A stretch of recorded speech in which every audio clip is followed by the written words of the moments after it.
The bell has rung. Hello, friends, and welcome to another edition of In Ring Reality, where today, of course, I'm here to bring you my NXT Takeover in Your House pay-per-view predictions. I'm really excited about this show. The opportunity for WWE to bring back something that was such a part of the foundation of WWE for so many of us growing up is just really cool. And I hope they go all out. I'm assuming they are, since they're doing this because of the 25-year anniversary of the first In Your House. But I'm really hoping they go all out and bring back the old school In Your House set with the NXT lettering, of course, written across it. Same as the logo that you have seen on the NXT graphic on the programming. So I'm really looking forward to this. I think it's going to be a great show, if for no other reason than it's going to be in your house. I just think it's going to be really cool. So what do I think about the match card and how things are going to go down? First up on the card, we have Damian Priest versus Finn Balor. I think this has all been about trying to get Damian Priest over, but I also think it's about keeping Finn Balor happy. Remember, the reason that Finn went back to NXT in the first place was because he was not happy with his quote-unquote main roster position last on SmackDown and most of the time on Raw. So I think that they want to keep him happy and keep him strong. And I think he might be, at least temporarily anyway, in the near future involved in the NXT championship picture, since unfortunately it doesn't look like he's going to get to have that match with NXT UK champion Walter anytime soon due to the pandemic circumstances that we're all in, and Walter being trapped, of course, in the UK. So with all that in mind, I'm going with Finn Balor to be victorious here, but it's easily a match that I could see going the other way because it is all about trying to give Damian Priest a high-profile feud to get himself over. Next up, Tommaso Ciampa versus Karrion Kross. I think this is the most easy match to predict on this entire card. This is all about Karrion Kross and immediately establishing Karrion Kross as a main event player in NXT, maybe even fast tracking his NXT career to quickly move him to Raw and SmackDown. What better way to do that than to have him dominate over one of NXT's most dominant stars and most dominant champions. So this is all about Karrion Kross. I don't even know if it's going to be your typical Tommaso Ciampa match, where Tommaso Ciampa gets a chance to show what he can do.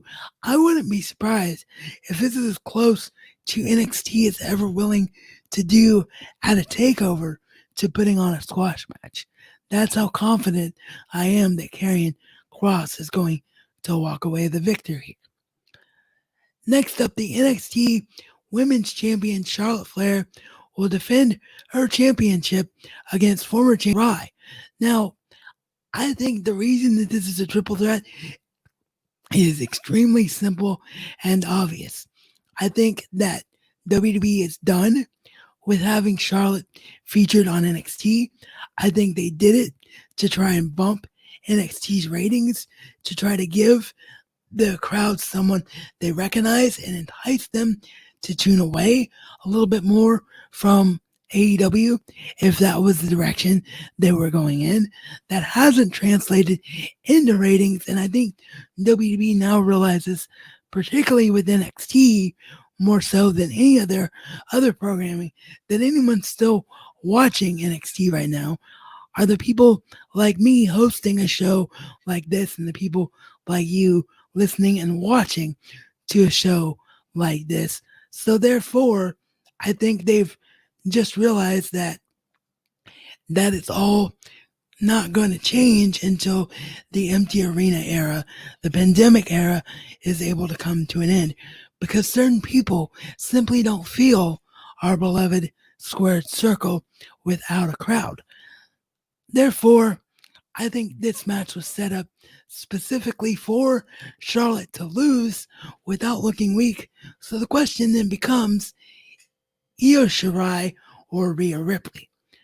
While I struggled quite a bit with this because I could easily see, and I would be very happy to see NXT give the title to Io because she hasn't had it yet, and it would be a new face and a new champion and someone that's very deserving of the title. The bigger part of me that thinks that this is going to be a long-term program that they're going to do between Rhea and Io in the women's division. And maybe Io gets her moment at a SummerSlam or Royal Rumble or even as far away as a WrestleMania next year.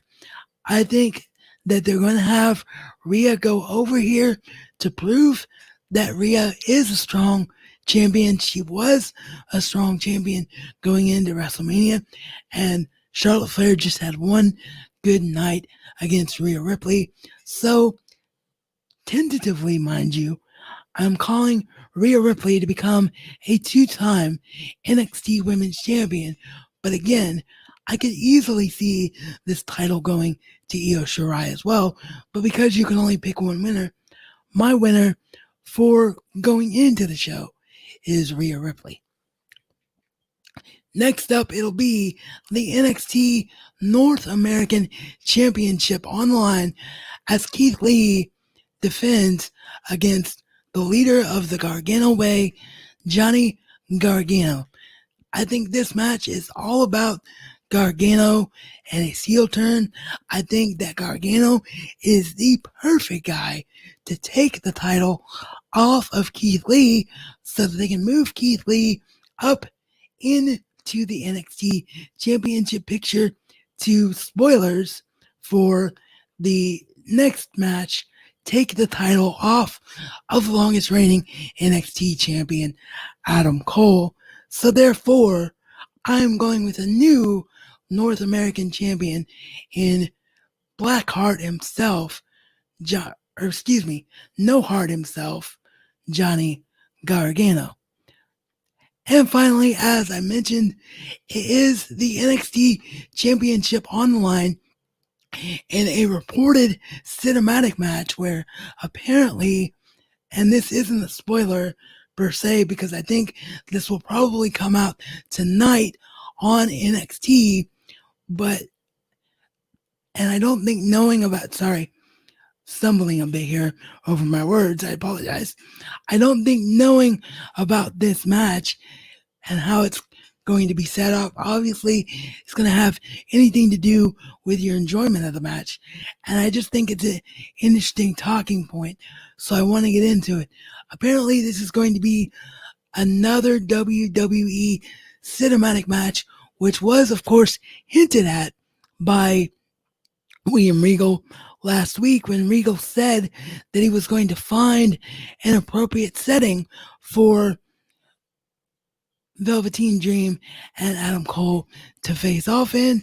And what it's going to be is the back parking lot is going to be surrounded by cars, and those cars are going to light up the area where the wrestlers are fighting.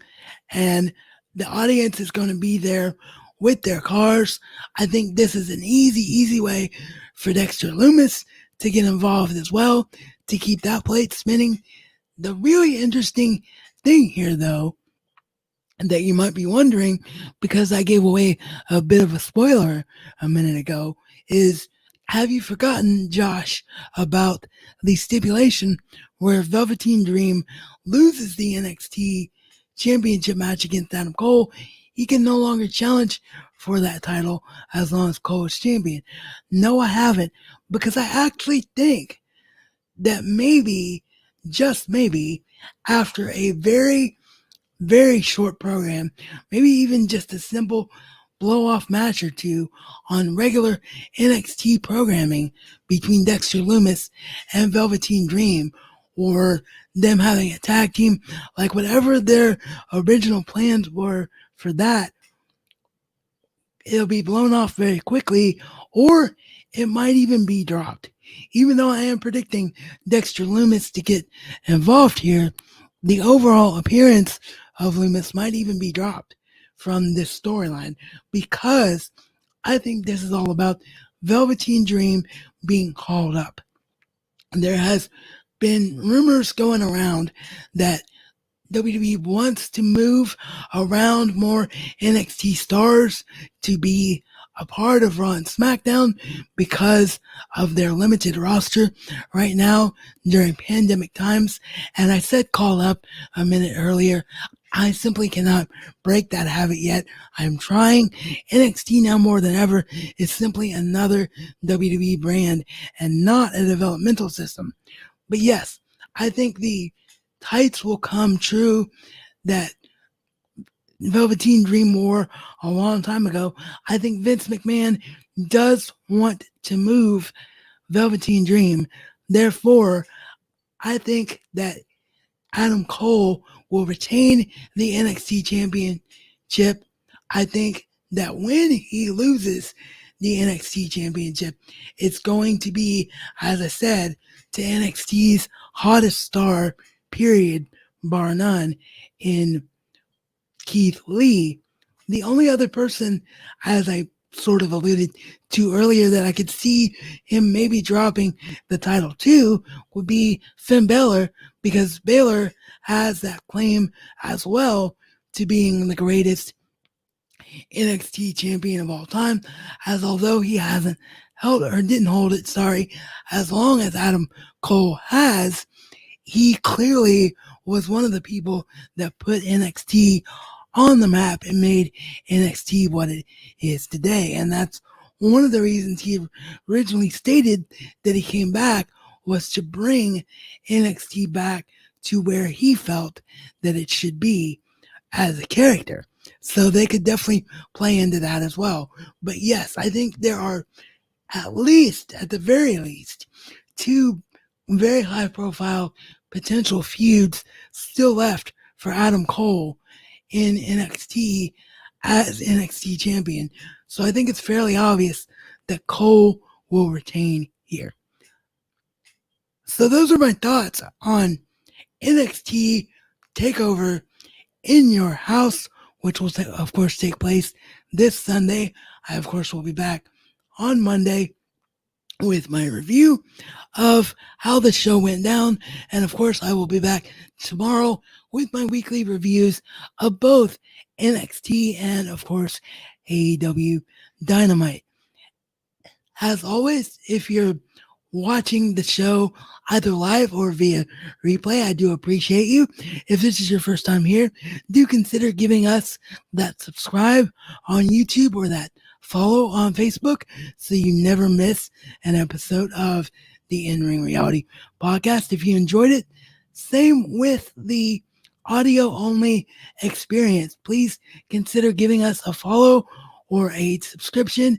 And if you use the Apple podcast format, a 5-star rating on Apple Podcasts would really help me grow this show and be something that I greatly appreciate.